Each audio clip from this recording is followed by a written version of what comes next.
Less than 1 month after it ended, Tesla has officially released its quarterly earnings report for the first quarter of 2019.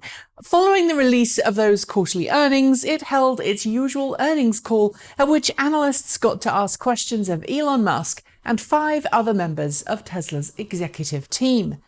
I'm sure you've already heard some of the headlines from these financials. Tesla lost $702 million in the quarter, ending its 2-quarter profit run, saw a drop in cash on hand and suffered a drop in sales. Its figures were a lot lower than Wall Street had expected too, which had predicted a loss of $1.21 per share versus the reality of $4.10 loss per share. But what else did we learn from the call? Stick around and I'll tell you. Before I do, however, I should note that the day before the quarterly earnings were released, Tesla detailed an updated motor for both the Model S and Model X, along with some other updates. When paired with some improvements to wheel bearings, battery management, and handling tweaks, Tesla now says its Model S long range can travel 10% further than it used to on the same battery capacity. This extends Model S long range's total distance per charge to 370 miles, while the Model X long range now manages 325 miles per charge. Some other tweaks include the ability to charge at up to 200 kilowatts from a third-generation Tesla supercharger, as well as improved regenerative braking and acceleration. Combined with a price drop on some Model S and Model X variants, the news came one day after Tesla's first Investor Day, a day in which Tesla detailed its vision for autonomous robotaxis in just 1 year, pending regulatory approval. Why mention all these? Well, the announcements, including the updates to new Teslas, are good news ahead of the quarterly report, which was less rosy. And as a note, all quoted figures are in US dollars.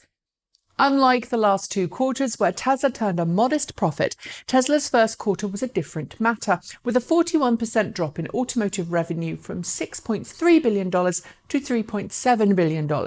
Because of some convertible bonds that reached maturity in the quarter, Tesla also had a bill of $920 to pay that certainly helped contribute to the drop in cash on hand from $3.69 billion in the previous quarter to $2.2 billion in the last. Why the drop in sales? Well, that's simple.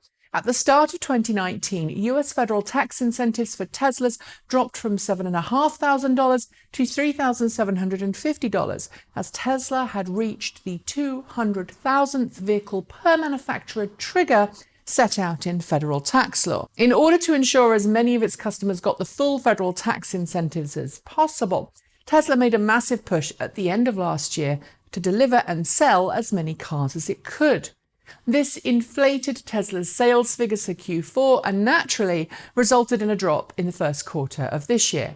Q1 also saw some fairly regular price changes, including a drop in prices to accommodate the effective drop in federal tax incentives for US customers, meaning Tesla not only sold less cars but also earned less money, something that reflected in a drop in gross automotive margin from 24.3% in Q4 last year to 20.2% in Q1 this. Deliveries were also lower than in previous quarters, partly because of delays in deliveries in China and Europe, caused not by Tesla necessarily, but by red tape in China and industrial action at docks in Europe.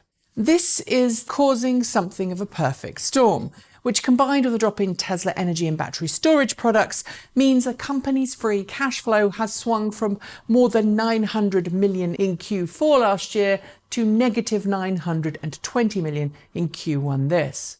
Post-Christmas slumps and lower sales due to weather are fairly normal in the automotive world, however, and Tesla's delivery problems in Europe and China now do seem to have solved themselves. In the earnings call after the release of its financials, Elon Musk acknowledged that Tesla's cash flow isn't great, but said that instead of raising more money through another debt or equity sale, he'd rather focus on making Tesla more efficient. Quote, "I think it's healthy to be on a Spartan diet for a while," he said.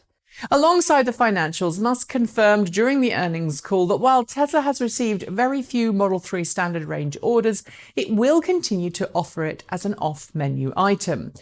Personally, as a side, this is interesting because one of the owners of the companies that we share a building with here in Portland just purchased a software-locked standard range Model 3, and I know at least 2 other people who've done the same thing. Anyway, in terms of manufacturing future models, Musk said that Tesla still hasn't decided if the Model Y will be made in Fremont at Tesla's existing vehicle production facility or at Tesla's Gigafactory 1 facility in Nevada. Regardless, Musk would not answer questions on the total number of Model Y reservations Tesla has got to date. Model Y was revealed during Q1, and it's worth noting that customer deposits were down in Q1 compared to previous quarters, although what I said about the time of year and car purchases should provide much needed context to these figures. One interesting point of note from the earnings call was the confirmation from Musk that Tesla intends to start its own insurance program next month. This will not only mean that you'll be able to finance your car through Tesla, but also insure it too, keeping your entire ownership experience under one roof. In order to keep premiums low and undercut the trend of rising insurance premiums for Tesla customers from third-party insurers, Tesla will use telematics data from customers' cars to figure out how dangerously or safely every customer is driving. Knowing how far or fast people regularly drive will allow Tesla to adjust premiums to suit each individual customer. Of course, this does open a whole slew of questions about privacy, but I think that's best for a future video. The final thing I'd like to note is the news that Tesla will be delaying the launch of its Semi to next year. Originally, Tesla had promised we'd seen production start this year, but this is the first time Tesla has confirmed there's going to be a pushback. While this isn't exactly a surprise to anyone who's followed Tesla production promises in the past, pushbacks are common. It doesn't bode well for Tesla's financials for the rest of this year. It also leads me to suggest, as I've done in the past, that Tesla's robotaxi service won't go live when Tesla suggests it will. So that's it. That's Tesla's quarterly earnings report in a nutshell. It's great to see Tesla launch revised motors for its S and X to improve range and performance, as well as reintroduce the standard range Model S, something I forgot to mention earlier in this video. But those financials? Well, Tesla has dug itself out of worse before, so I guess we have to hope it can do so again. Now that's it. Thanks for watching, and see you next time.